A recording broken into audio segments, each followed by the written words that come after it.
Hello and welcome back to the Trade Management module, Position Sizing and Leverage. In the third section of the Trade Management module, we will discuss the use of margin lending in your portfolio and look at position sizes and how they interact with leverage. We will examine how leverage can be used to increase the volume of your trading and, most importantly, how to protect yourself from its dangerous pitfalls. It's important to note that this is not a comprehensive course on margin lending, rather a high-level view of the power of leverage within a portfolio. In this lesson, you'll learn how to interpret position sizing. You'll learn how to break down a position size to a dollar value. You'll learn the mechanics of how leverage works. And finally, you'll learn how to understand the use of leverage. Let's first look at position sizes.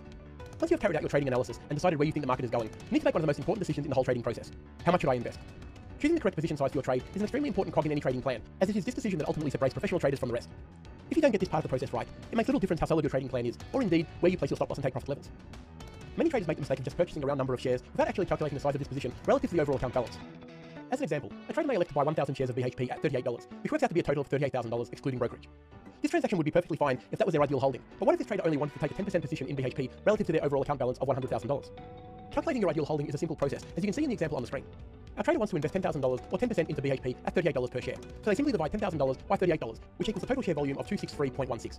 Now, because you cannot buy only part of a share, this number is always rounded down, which gives you a total of 263 shares in BHP. Now, as you have probably guessed, choosing the correct position size to trade is directly related to risk management. Let's now talk about breaking down position size and stop losses to a dollar value. Let's now look at the same example and assume the trader only wants to risk 1% or $1,000 of their $100,000 account balance. If the trader was to buy up to $10,000 of BHP shares at a price of $38, they would again simply divide 10,000 by 38, which equals a total share amount of 263. To calculate the stop loss level, you first work out the dollar value of your position if it were to lose the amount you are risking. In our example, this would mean subtracting $1,000 from $10,000, giving you a remaining total of $9,000. You then divide it by 263 shares to get your stop loss level of $34.22.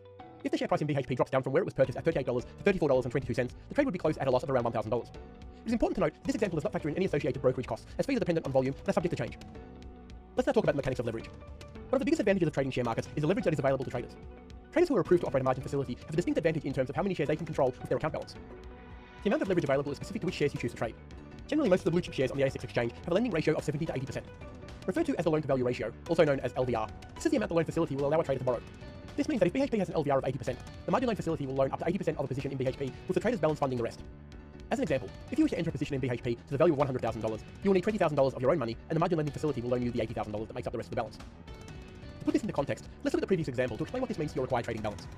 As you can see in the example on the screen, if you're trading BHP without the use of a margin loan facility, and your trading balance has a total of $20,000 in it, this will be the highest value of shares you'll be able to purchase. If BHP moves in your favour by 10% in the next 3 months, and you choose to sell your shares, you will receive a gain of $2,000, excluding brokerage charges. Now let's bring leverage into the equation and see how the same ratio is affected. If we use the same example on the screen and borrow the maximum of 80%, it will enable a trader to buy 100,000 shares of BHP using $20,000 of their own funds and $80,000 of borrowed funds. So, for example, if BHP moves in the trader's favour by 10% in 3 months and the position is closed, the trader will receive a gain of $10,000, excluding brokerage and interest charges.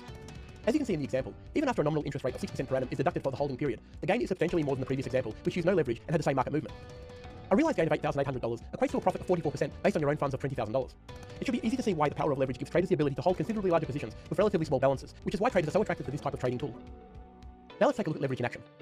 On face value, the power of leverage is an amazing mechanism that gives traders exposure to larger amounts of volume, which can greatly enhance their returns on profitable positions.